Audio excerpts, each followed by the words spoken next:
ভারতের রাজনীতিতে আবির্ভাব হলো নতুন মোদি বিরোধী শক্তির।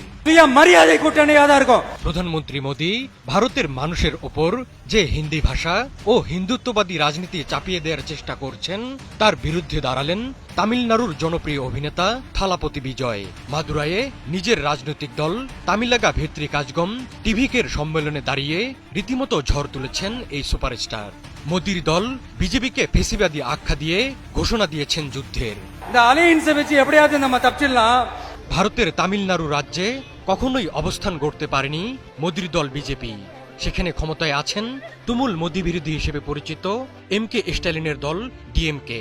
তিনি এরই মধ্যে মোদির বিরুদ্ধে ভাষা যুদ্ধের ঘোষণা দিয়েছেন। মূলত থালাপতি বিজয় তামিলনাড়ুর অভ্যন্তরীণ রাজনীতিতে মোদি বিরোধী হাওয়া তুলে ডিএমকের প্রতিদ্বন্দ্বী হিসেবে আবির্ভূত হতে চাইছেন। তবে সব ছাপিয়ে মোদির চাপিয়ে দেওয়া নীতির বিরুদ্ধে আরও একজন যোদ্ধার আবির্ভাবকেই বিশেষভাবে গুরুত্ব দিচ্ছেন বিশ্লেষকরা।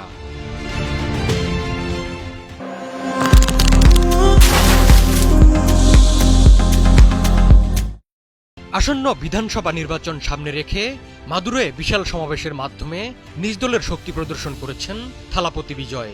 নরেন্দ্র মোদীর বিজেপিকে চিহ্নিত করেছেন তার দলের একমাত্র আদর্শগত শত্রু বলে। সমাবেশে হাজারো সমর্থকের সামনে বিজয় বলেন, টিভিকে কোনো মাফিয়া গোষ্ঠী নয়, বরং এটা এমন একটি শক্তি যারা কোনো দলকে ভয় পায় না। তামিলরা কখনোই বিজেপির পাশে থাকবে না বলে মন্তব্য করেন এই অভিনেতা রাজনীতিক। তিনি বলেন, যেমন পদ্মপাতায় জল স্থায়ী হয় না, তেমনি তামিলদের সম্পর্কও বিজেপির সাথে টিকবে না। নিজেকে সিংহের সাথে তুলনা করেছেন বিজয়। তিনি বলেন, সিংহ জানে কিভাবে ভিড়ের মধ্যে একা থাকতে হয়। সে কখনো ভয় পায় না। সিংহ কেবল শিকারের জন্যই বেরোয়, বিনোদনের জন্য নয়।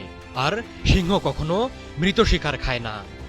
নরেন্দ্র মোদীকে সরাসরি চ্যালেঞ্জ ছুড়ে দিয়ে তিনি বলেন, এ নিয়ে এটি বাতিল করুন। আপনার একগুমির কারণে আমাদের ছাত্রছাত্রীরা ভুগছে। আসন্ন বিধানসভা নির্বাচন ঘিরে জমে উঠেছে তামিলনাড়ুর রাজনীতি। তামিলনাড়ুতে কখনোই সুবিধা করতে পারেনি কেন্দ্রের শাসক দল নরেন্দ্র মোদীর বিজেপি।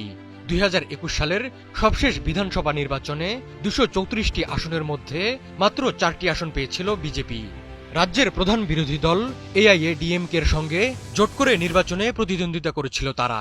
আর গত বছরের সবশেষ লোকসভা নির্বাচনে রাজ্যের 39টি আসনের মধ্যে একটিতেও জয়ী হতে পারেনি বিজেপি।